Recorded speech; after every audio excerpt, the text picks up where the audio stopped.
Good morning, everyone. This is Abhay Sarshad with my new video. In my last video, I did give a live demo of running swupdate on my Raspberry Pi 5. A little recap, swupdate is an OTA over-the-air update framework which you can use to install a new OS image on your board. And essentially speaking, in my particular case, I installed a new embedded Linux image created using the Yocto tool and installed it on one of my SD card partitions. So essentially, I was using the dual copy method of having two copies of my OS device tree on my SD card, and I was running that on my Raspberry Pi 5. Um, I think it's a good idea to also give a walkover of how that was achieved. Um, So here it is. The first thing to note here is the meta-swupdate Raspberry Pi 5 Poki Start Cap 5.0.14. So basically, I use the Yocto tool, um, which is a tool to have a customized Linux image, and I use the meta-swupdate layer and meta-swupdate boards layer to make it all work on my Raspberry Pi 5. If you go through this link where I have patched up all the required GitHub repos. So these GitHub repos can be cloned as explained in the README page here. And one thing to note, which is quite important, is that this setup would work on StartCap, Poki StartCap 5.0.14 branch. It might work with the later branch of StartCap too, but it's better recommended that you are on the same branch as I was if you were to try this out on your Raspberry Pi 5 too. On the latest Poki on Walnut car, I believe things have changed. So for that, I might be porting everything from scratch again, but let's just stick to the StartCap branch for now. So if you want to try it all out, so either you could just follow this page, and you might have to install all the required essential packages if you have never tried anything on Poki with Yocto, then you might have to follow all these things. Otherwise, you can just skip this and simply follow from this command. And in addition to that, I have had to clone this meta open embedded, which is essentially needed by meta-swupdate boards.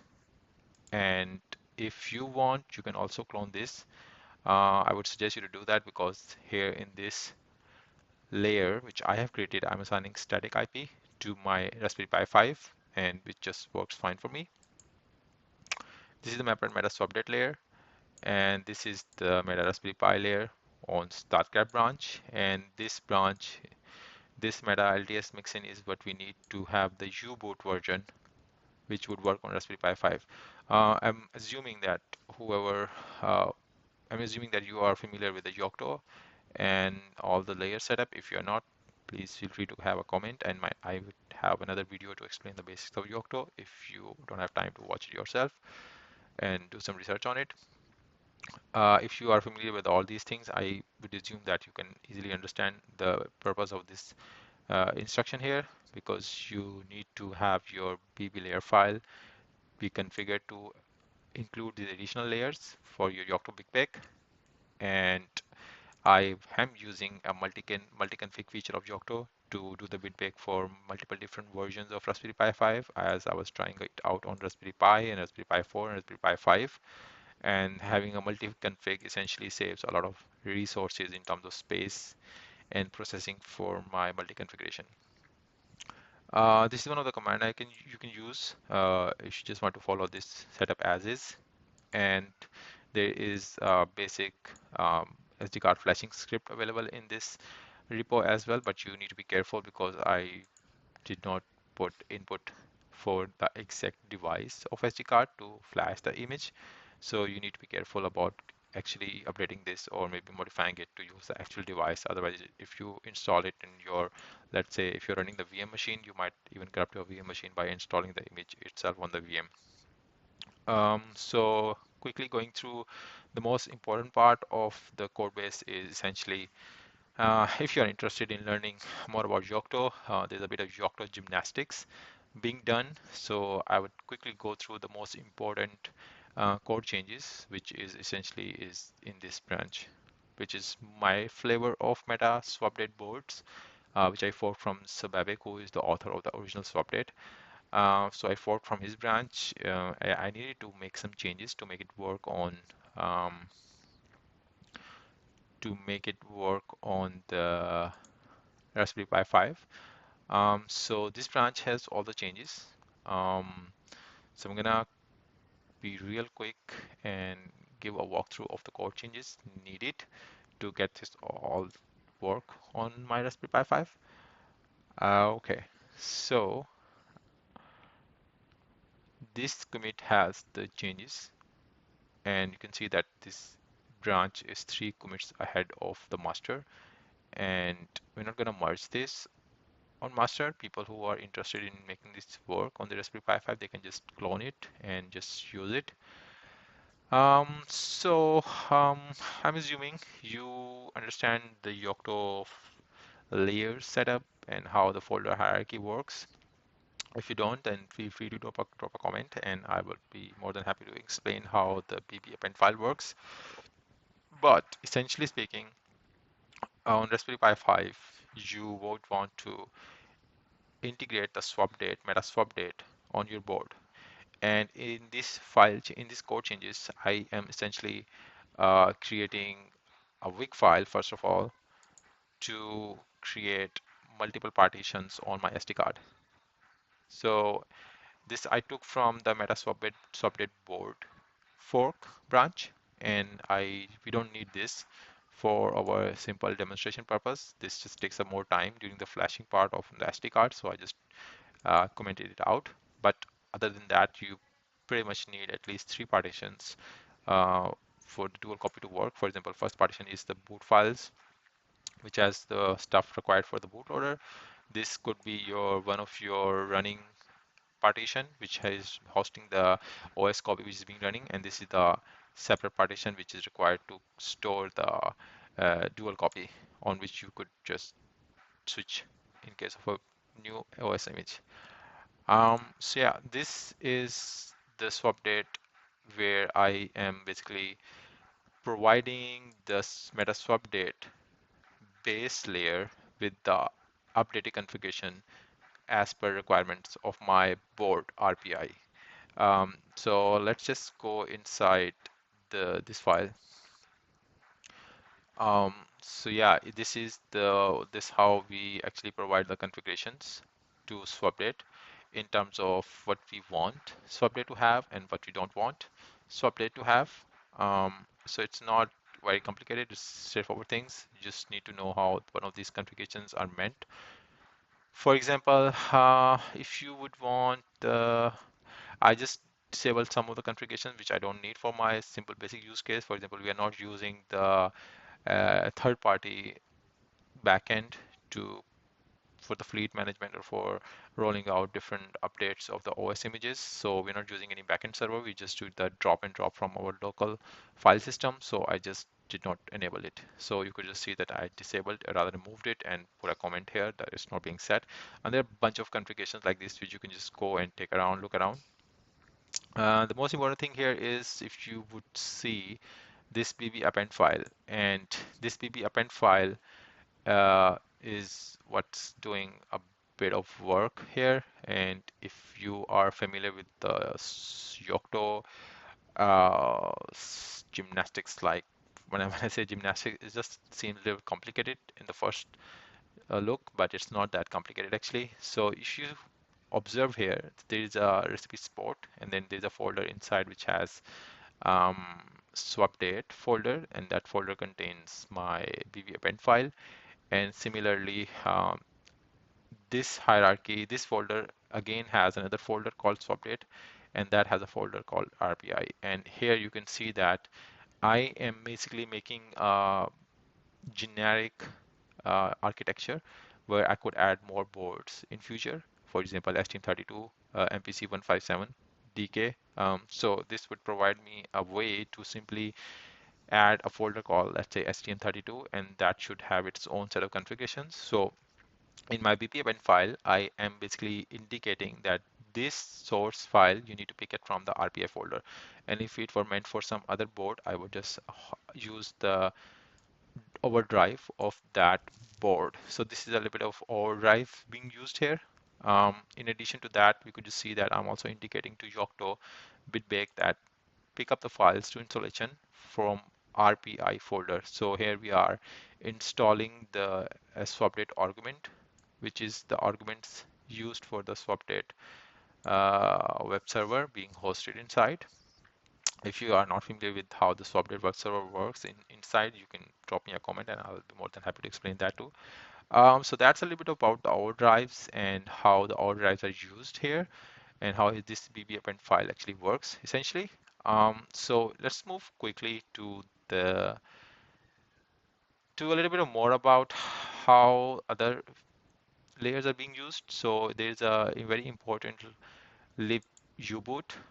So you can just find the documentation about lib uboot environment, why it's being used by swupdate.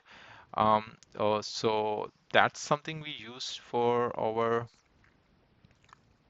from uboot environment, and it's again it's important for our uboot environment to work with this uh, firmware environment config.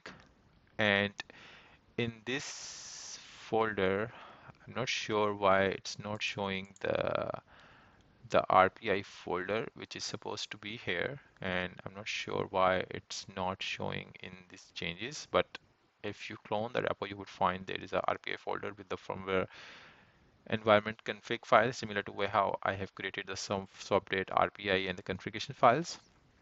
So the GitHub editor don't show that for now for some reason.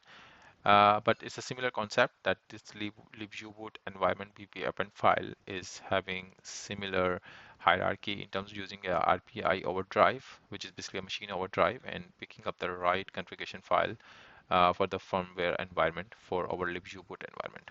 Um, and this is where you actually basically tell the installer to pick up the file and put it in the final image, which is being installed. This is the S tab. So if you are familiar with more about the Yocto, here we are simply replacing the original fstab file with this fstab, and the BigBake will just pick it up for us. So it's not a bit complicated things here. And this is the final thing, which is our update image. Um, so yeah, I mean, if you look at the swupdate meta-swupdate board, you will see that I have to change this from the original meta-swupdate board uh, file of update image. It was not working for me, so I have had to add this, and then it would compile up for me easily. Otherwise, the bitbake was not able to find these files. So yeah, that's pretty much it. And yeah, one last thing, you can also take a look at this one too. Since I'm just using a very basic code change to make it work, and there is no surrogate mode available or enabled, so I just have to remove these lines for it to work. But you can enable it and make it work for your use case too. So that's about it. I mean, this can be a more longer discussion. This can become, I can explain more about these things in detail, but again, uh, we don't want it to become like a very complicated discussion as of this time. I'm gonna go back because I think one thing is important at this point, which we should touch a little bit.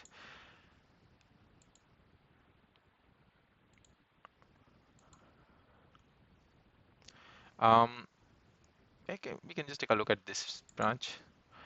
So we need uboot to work when we are using swupdate with our Raspberry Pi 5. And on the start gap branch, the uboot version does not work as is on Raspberry Pi 5.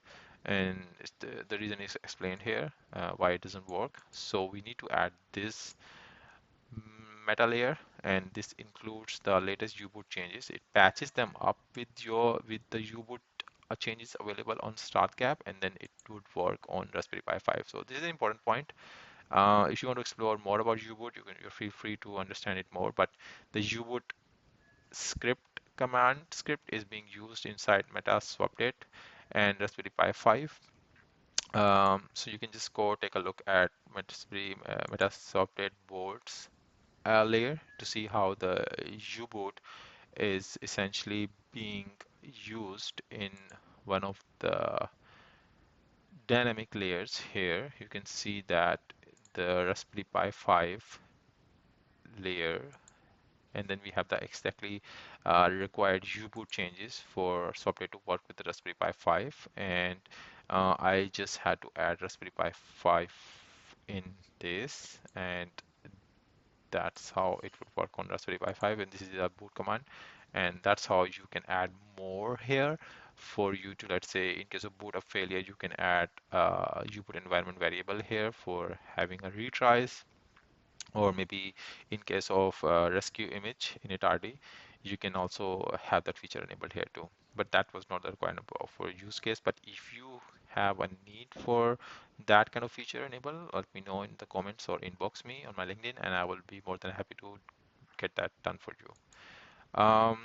While we are discussing the Yocto and the things of updating the layers with our customized files, maybe it's might be a good idea to just take a look quickly at this Meta RPI network layer, which is my layer, and it's just doing nothing except for because I'm using systemd, and systemd provides you a way to provide again the connectivity networking files where, let's say, in this particular case I am assigning the static IP to either whichever of my ETH0 interface. If that is enabled and up and running, then I would assign this a static IP using this file. Or if the end0 is working, for example, in my STM32 board, the end0 is the name of the interface, or on my Raspberry Pi, Ethernet 0 is the name of the Ethernet interface.